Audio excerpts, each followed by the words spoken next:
Hello mga kababayan, ito tips itong Honda CR-V na 2000 model.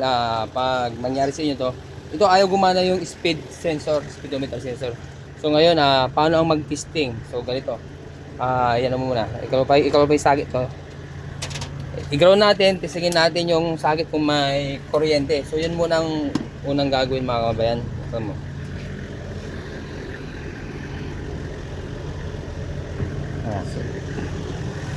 So yan, nakala, di ba? Yan. Paano? Kailangan isusi. Susi yung ano. Sandali ignition on muna natin. Susi mga Dex. Ignition, sige. Saka ignition na yan. Start natin. Yan, kailangan ganyan. So, on ignition, tapos tingnan natin. Ano may kuryente. Kailangan ilaw yung test light. Ayun o, nakita nyo may ilaw. So, ibig sabihin okay yung fuse. Off, iigin mo pa ground. Ay, di positive kung may ground. Yan, may ilaw.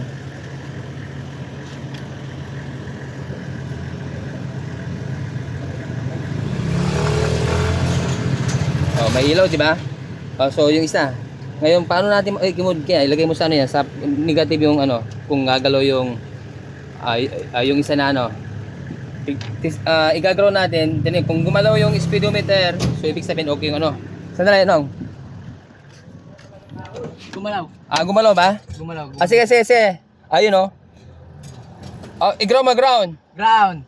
Yan. Ganyan ang pag-testing. So, ibig sabihin, okay yung ano. Okay yung ito okay yung gauge. Ang problem yung sensor. Ngayon, na-check na natin. Na-check na natin yung fuse. Okay naman. Okay na no. Gimalaw lang. Sumagad na. So ito. Yun, ikabit mo ngayon ano natin. Speed sensor. Salpak mo tapos ikutin mo. Tanggal mo yung socket. Ayan, tapos salpak. Ganyan ang pag-testing mga kababayan.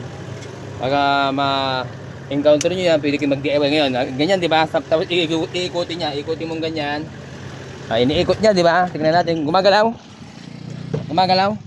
Pumapalo siya. Sige. Yan, nakikita nyo mga kabayan. Huwag yung kukurap. Sige, galaw mo na. Gagalaw mo kayo dyan.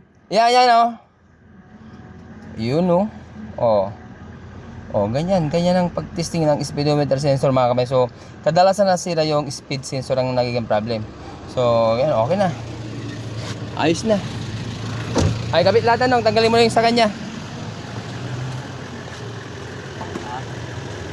Bunot mo mo. Nakal tuloy tornilyo sige. Saan? Yan Alright, so okay na, ayos na. Tapos, pinayin yung aircon na lang dahil kinilining namin to. Si brother natin. Salpak mo lahat. So ito yun. Okay. So salpak mo na yan. Japan yan.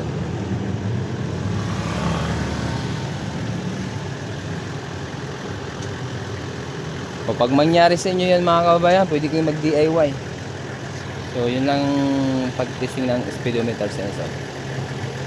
So ang problem yung sensor mismo.